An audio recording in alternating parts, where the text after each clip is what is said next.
Hi, I'm Peter Travers, movie critic for Rolling Stone, here to tell you what's at the movies. You know, last week we talked about Halloween movies that were out there, and we talked about Paranormal Activity 2. And this week they have Saw 3D. You know, do I need to say anything more? It's Saw, this time in 3D, so I'm finished with that. The actual good thing that's out there, and I shouldn't be saying this because I'm not the TV guy, but the good thing is AMC, where you watch Mad Men, has a new series starting on Sunday called The Walking Dead. And it's quite good because it's cable. It gets like, ooh, these zombies look nauseating and they're disgusting and like, ugh. And it has possibilities. It reminded me of Danny Boyle's movie 28 Days Later, so you could see that. But in terms of movies, in terms of the movies that are out there, you see I'm carrying this book.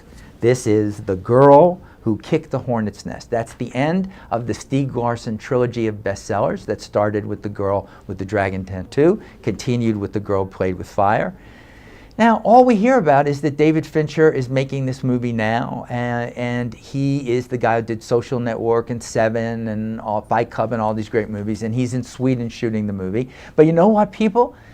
The Swedes have made their own versions of their own story. They have made these 3 books, and they have now made the 3rd one in the series. All of these movies star a terrific actress named Noomi Rapace. Noomi Rapace actually told me that Rapace is a made-up name. I thought it would have been Noomi, but she said no, the Rapace is the made-up name. It means bird of prey. So go figure that out.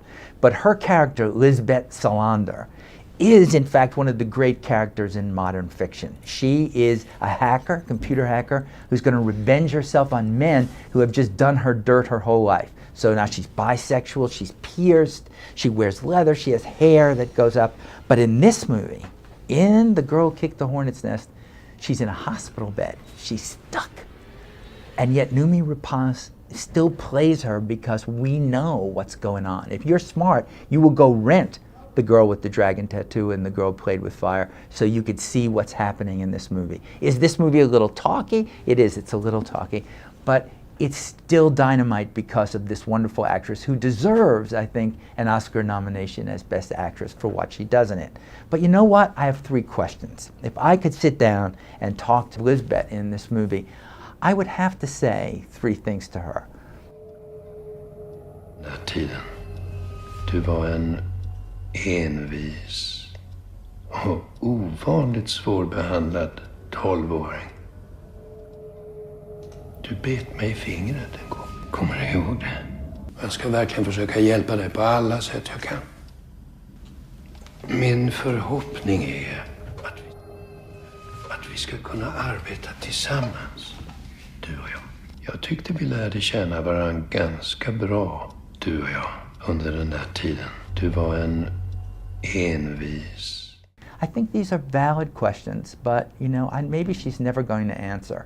I think I've heard that Noomi has this problem with biting people's fingers, you know, that if you hold your finger up like that, she just might bite it off, but I'm never going to know about that. But I'm Peter Travers.